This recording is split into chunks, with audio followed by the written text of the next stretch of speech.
जय श्री राम भक्तजनों, आप सभी का स्वागत है श्री रामचरितमानस कथा के वार्षिक पाठ के 90वें दिन की कथा में। श्री रामचरितमानस वार्षिक पाठ में हम प्रतिदिन 3 दोहे पढ़ते हैं, जिससे हमारी संपूर्ण रामायण 1 वर्ष में पूर्ण हो जाती है। जिन भक्तजनों पे समय की कमी रहती है वे प्रतिदिन मात्र 3 दोहे पढ़कर 10 से 15 मिनट देकर श्री रामचरितमानस का पाठ करके अपने दैनिक सामाजिक जीवन में आने वाली कठिनाइयों को आसानी से पार करते हुए अपने मनुष्य जीवन को सफल बना सकते हैं। श्री रामचरितमानस श्री तुलसीदास जी द्वारा रचित हिंदी अवधी भाषा में लिखा हुआ ग्रंथ है, जिसे कोई भी व्यक्ति आसानी से पढ़ सकता है। इसको पढ़ने के लिए संस्कृत के ज्ञान का होना आवश्यक नहीं है, इसलिए इस ग्रंथ को जनमानस का ग्रंथ भी कहा जाता है। इसलिए आप सभी से अनुरोध है कि आज से ही श्री रामचरितमानस का पाठ आरंभ करें और अपने जीवन को सफल बनाएं। श्री रामचरितमानस कथा का पाठ करने से पूर्व हम शिवशंकर भोलेनाथ पार्वती माता को प्रणाम व आह्वान करते हैं कि वे भी हमारी श्री रामचरितमानस में सम्मिलित हों और हमें अपना आशीर्वाद प्रदान करें। तत्पश्चात सभी गुरुजनों, सभी देव देवताओं को भी प्रणाम व आह्वान करते हैं कि वे भी हमारी श्री रामचरितमानस में सम्मिलित हों और हमें अपना आशीर्वाद प्रदान करें। तो शुरू करते हैं आज की कथा। आरोन नयन भ्रय कुटी कुटिल चित वत नरपन्ह सैकोप मनहु मत गज गण नरकी सिंह किशोरही चोप मंगल भवनी मंगल हारी द्रवहु सदशरथ अजिर बिहारी। उनके ले नेत्र लाल और भौहें टेढ़ी हो गईं और वे क्रोध से राजाओं की ओर देखने लगे, मानो मत वाले हाथियों का झुंड देखकर सिंह के बच्चे को जोश आ गया हो। खर बरु देखी विकल मुर नारी सब मिली देहि मही पन्हे गारी। तेहि अवसर मुनि शिव धनु भंगा आयो भृगु कुल कमल पतंगा। खलबली देखकर जनकपुर की स्त्रियां व्याकुल हो गईं और सब मिलकर राजाओं को गालियां देने लगी। उसी मौके पर शिवजी के धनुष का टूटना सुनकर भृगुकुल रूपी कमल के सूर्य परशुराम जी आए। देखी मही बिसकल सकुचाने बाज झपट जनु लवा लुकाने। गौरी शरीर भूति भल भ्राजा भाले विशाल त्रिपुंड बिराजा।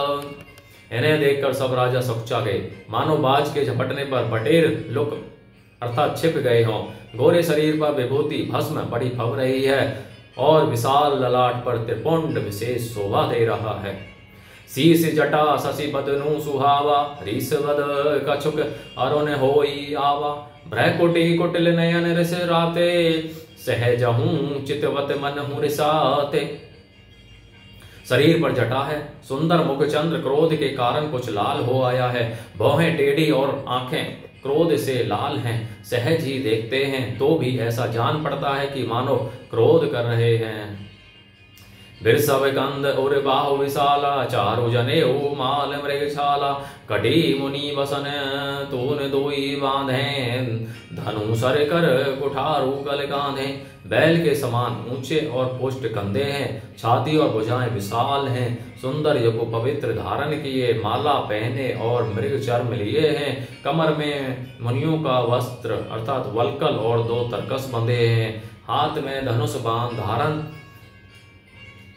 और सुंदर कंधे पर फरसा धारण किए हैं।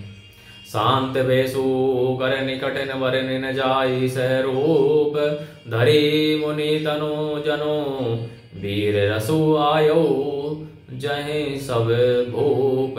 मंगल भवन अमंगल हारी द्रवौ सुदशरथ अजित बिहारी। शांत वेश है परंतु करनी बहुत कठोर है, स्वरूप का वर्णन नहीं किया जा सकता। मानो वीर रस ही मुनि का शरीर धारण करके जहां सब राजा लोग हैं वहां आ गया हो।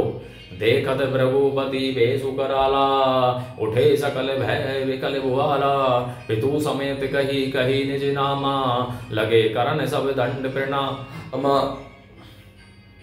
परशुराम जी का भयानक वेश देखकर सब राजा भय से व्याकुल हो उठ खड़े हुए और पिता सहित अपना नाम कह कह कर सब दंडवत प्रणाम करने लगे। जे ही सुभाएं चित वही हितु जानी, सो जाने जनु आई को फुटानी। जनक बहोरी आई सिरुनावा, सिय बोलाई फिर नाम करावा। परशुराम जी हित समझ कर भी सहज ही जिसकी ओर देख लेते हैं, वह समझता है मानो मेरी आयु पूरी हो गई। फिर जनक जी ने आकर सिर नवाया और सीता जी को बुलाकर प्रणाम कराया। आशीष दीनी सखी हरिसानी, निज समाज ले गई सयानी। विश्वामित्रु मिले पुनि आई, पद सरोज मेले दो भाई। परशुराम जी ने सीता जी को आशीर्वाद दिया। सखियां हर्षित हुई और वहां अब अधिक देर ठहरना ठीक न समझकर वे सियानी सखियां उनको अपने मंडली में ले गई। फिर विश्वामित्र जी आकर मिले और उन्होंने दोनों भाइयों को उनके चरण कमलों पर गिराया। रामू लखनू दशरथ के ढोटा, दीनी आशीष देखी भले जोटा। राम ही चितई रहे थकी लोचन, रूप अपार मार मद मोचन। विश्वामित्र जी ने कहा, ये राम और लक्ष्मण राजा दशरथ के पुत्र हैं। उनकी सुंदर जोड़ी देखकर परशुराम जी ने आशीर्वाद दिया। कामदेव के भी मत को छुड़ाने वाले श्री रामचंद्र जी के अपार रूप को देखकर उनके नेत्र थकित अर्थात स्तंभित हो रहे। बहुरी विलोकी विदेशन कहु कहा अति भीर, पूछत जानी अजान जमी व्यापे कोप शरीर। मंगल भवन मंगल हारी, द्रवो सदशरथ अजर बिहारी। फिर सब देख कर जानते हुए भी अनजान की तरह जनक जी से पूछते हैं कि कहो यह बड़ी भारी भीड़ कैसी है। उनके शरीर में क्रोध छा गया। समाचार गही जनक सुनाए, जे ही कारण महीप सब आए। सुनत वचन भेरी अनत निहारे, देखे चाप खंड मही डारे। जिस कारण सब राजा आए थे, राजा जनक ने वे सब समाचार कह सुनाए।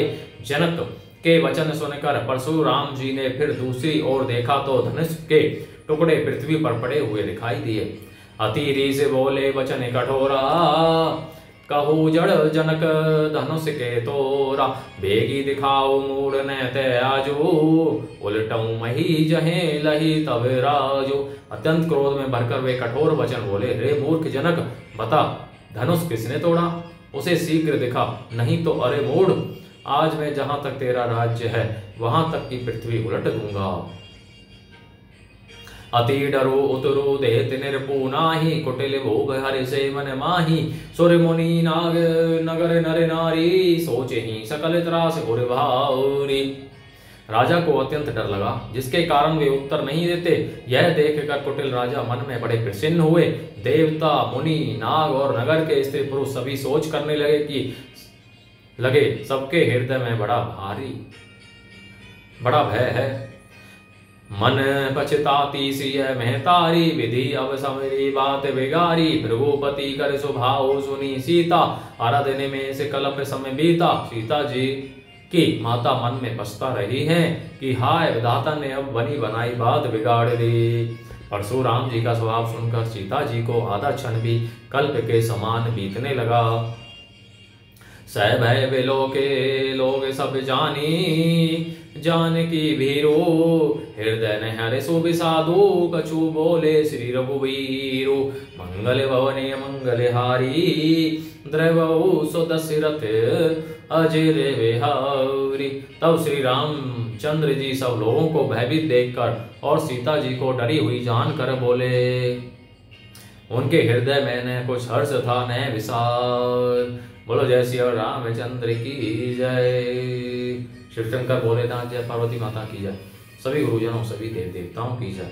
मास परायण नवां विश्राम। तो भक्तजनों, यदि हम मासिक पाठ पढ़ते तो आज हमारा 9वां विश्राम होता। तो इस प्रकार आप सभी से अनुरोध है कि श्री रामचरितमानस का नित्य प्रतिदिन पाठ करें और अपने सभी जानने वालों के साथ भी श्री रामचरितमानस को शेयर करें, जिससे वे भी श्री रामचरितमानस कथा का पाठ करके अपने जीवन को सफल बनाएं और आप परम पुण्य का भागी बने। बोलो जय श्री रामचंद्र की जय।